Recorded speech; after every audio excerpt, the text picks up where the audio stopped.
Hello बच्चों, आज हम शुरू करेंगे चैप्टर 11 मीरा बहन और बाघ। मीरा बहन का जन्म इंग्लैंड में हुआ था।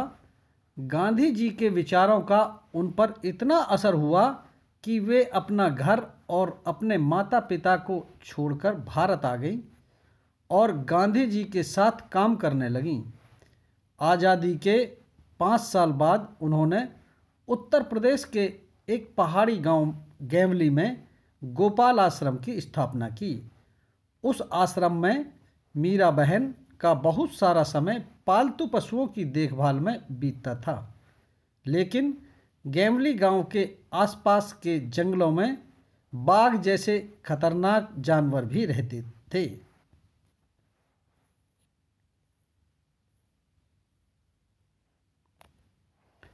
पहाड़ी गांवों में अक्सर बाघ का डर बना रहता है।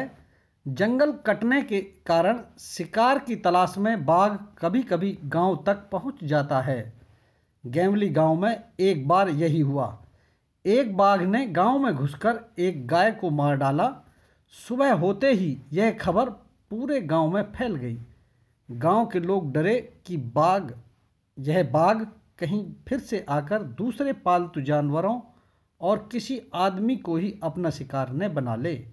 गांव के लोग गोपाल आश्रम गए और उन लोगों ने मीरा बहन को अपनी चिंता बताई।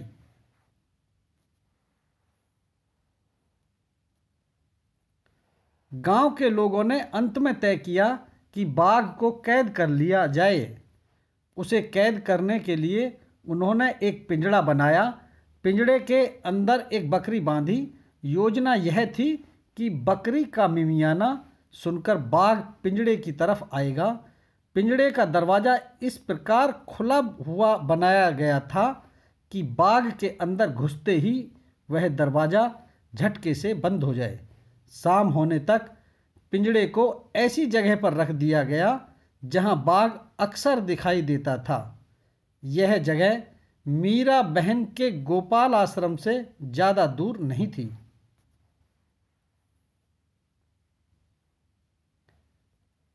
रात बीती। सुबह की रोशनी होते ही लोग पिंजड़ा देखने निकल पड़े। उन्होंने दूर से देखा कि पिंजड़े का दरवाज़ा बंद है। वे यह सोचकर बहुत खुश हुए कि बाघ जरूर पिंजड़े में फंस गया होगा।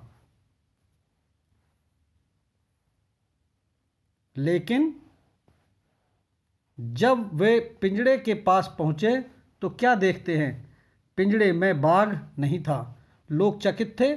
बाघ के अंदर गए बिना पिंजड़ा कैसे बंद हो गया। लोग मीरा बहन के पास पहुंचे। लोगों ने सोचा कि गोपाल आश्रम पास में ही था, इसलिए शायद मीरा बहन को मालूम हो कि रात में क्या हुआ। पूछने पर मीरा बहन बोली, देखो भाई, मुझे नींद आ रही थी। मैं सोचती रही कि आखिर बाघ को धोखा देकर हम क्यों फंसाएं। इसलिए मैं गई और पिंजड़े का दरवाज़ा बंद कर आई। इस कहानी के प्रश्नोत्तर आप आने वाली अगली वीडियो में देखेंगे।